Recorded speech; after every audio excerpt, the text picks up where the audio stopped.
तो आज की क्लास में हम लोग एक नया क्वेश्चन सेशन कर रहे हैं जहां पे numerical based on Kirchhoff law हमें करना है।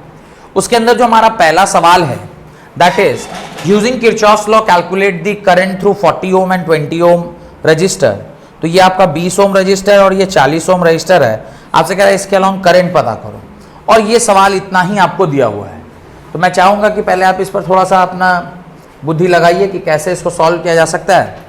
हेल्प बस मैं इतना कर देता हूं आपको कि मैं इसमें करंट बांध देता हूं। मान लीजिए कि इसमें मैंने I1 करंट मान लिया, यहां से चूंकि बैटरी इधर दे रही है मैं इसे I2 करंट मान रहा हूं। तो ये इधर I1 और इधर I2, तो इसका मतलब यहां से भी क्या जा रहा होगा, I1 जा रहा होगा, इधर I2, एक कुछ भी यहां पे आप I3 मान लीजिए। तो इस पॉइंट पे आप एक जंक्शन रूल लगा लीजिए और दो आप लूप रूल लगा लीजिए। तो दो लूप रूल लगाएंगे, एक लूप ऐसा ले लीजिए और एक लूप ऐसा ले लीजिए। नाम दे दीजिए A C D और इसको लिख दीजिए E और F। तो मेरे ख्याल से अब आंसर निकल जाना चाहिए। Loop rule in A B C D A में जब आपने क्या लगाया, लूप रूल लगाया, तो क्या निकल के आया। तो A से जब आप चलना स्टार्ट किए, अच्छा ये 80 है और ये 40 है, ये 80 वोल्ट है और ये 40 वोल्ट है।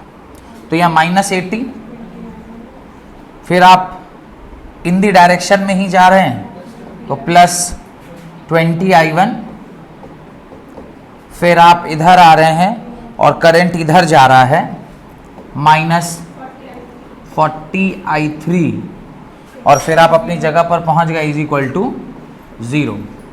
और दूसरे लूप का भी यहीं लगा लेते हैं, दूसरे लूप का भी लगा लेते हैं। तो लिखा loop rule in D C F E D, और जब आप वो लूप रूल लगाएंगे तो जो लिखेंगे वो यही, यहाँ से हम लोग चलना स्टार्ट किए, करंट भी उधर ये भी उधर, यानी +40 I3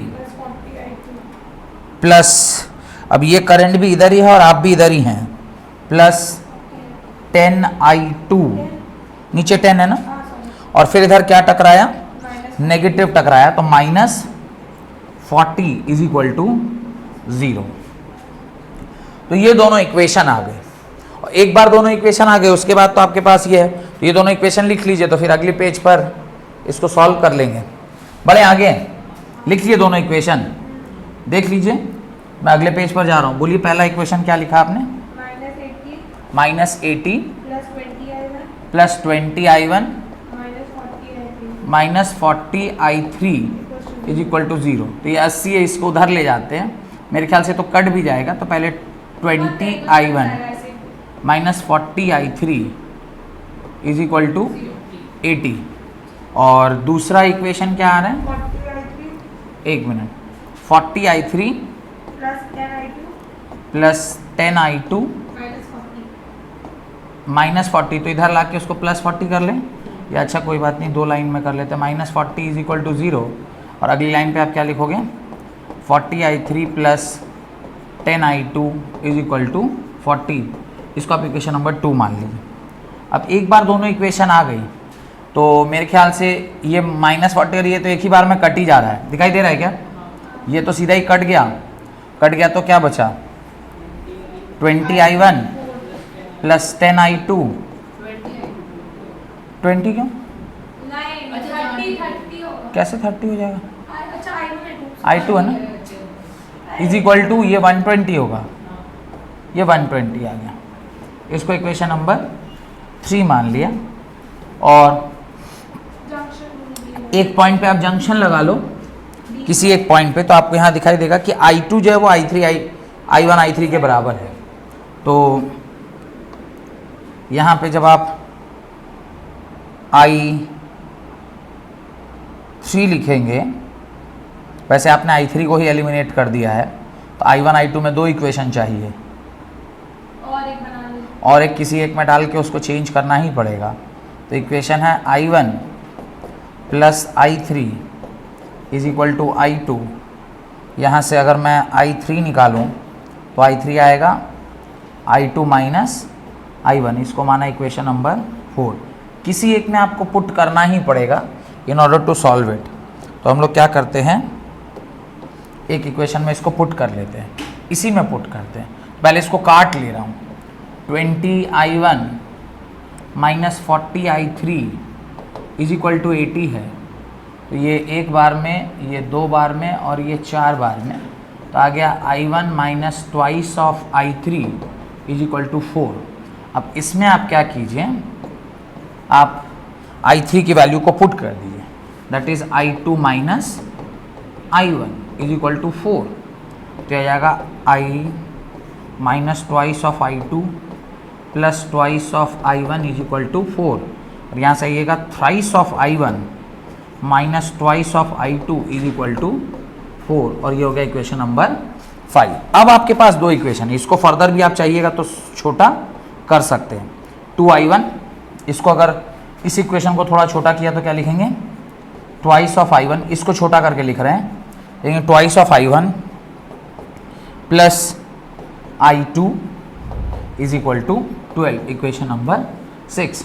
अब इन दोनों को सॉल्व करने के लिए क्या करना चाहिए, किसी एक से मैं 2 को ही बराबर कर लूँ क्या, नीचे वाले को 2 से मल्टीप्लाई कर देता हूँ। मल्टीप्लाई करेंगे तो क्या आ जाएगा, 4 times I1 plus twice of I2 is equal to how much, 24। अब इसको आप सॉल्व कीजिए, कट गया, क्या बचा, 7 टाइम्स I1 और 24 और 4 28। तो यहाँ से I1 कितना निकल के आ गया, 4 एम्पेयर निकल के आ गया। और एक बार ये I1 आ गया आपके पास,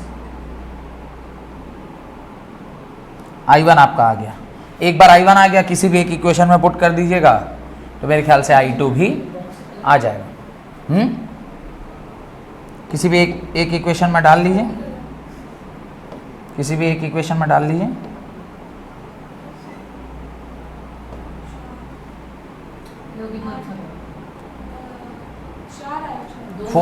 फोर एम्पेयर आ रहा है। अब एक बार I1 आ गया तो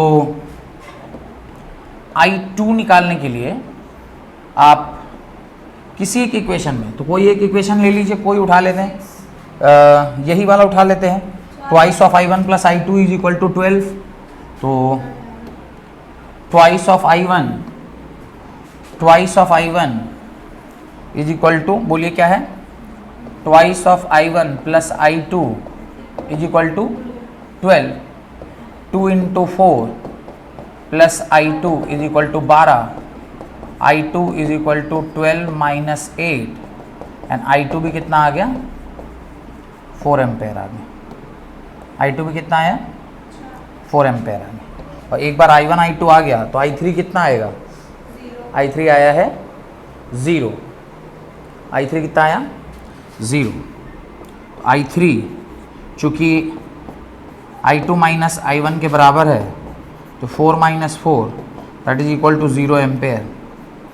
तो I3 की वैल्यू कितनी आ गई है, 0 एम्पेयर निकल के आई है। अब इसको एनालिसिस करिएगा अगर सर्किट में, तो क्या पता लगता है कि इस particular segment of the circuit में, इस particular segment of the circuit में करंट फ्लो कर ही नहीं रहा है, ठीक है। और 20 ओम में 4 एम्पेयर फ्लो किया है और ये 40 एम्पेयर में 0 एम्पेयर करंट फ्लो किया है ना। तो ये आपका आंसर आ गया, सिंपल। बस करते चलना है, मतलब अगर आप उसमें कुछ बुद्धि नहीं लगाएंगे, सिर्फ उसको सॉल्व करते जाएंगे तो भी आपका काम बन जाएगा। अगला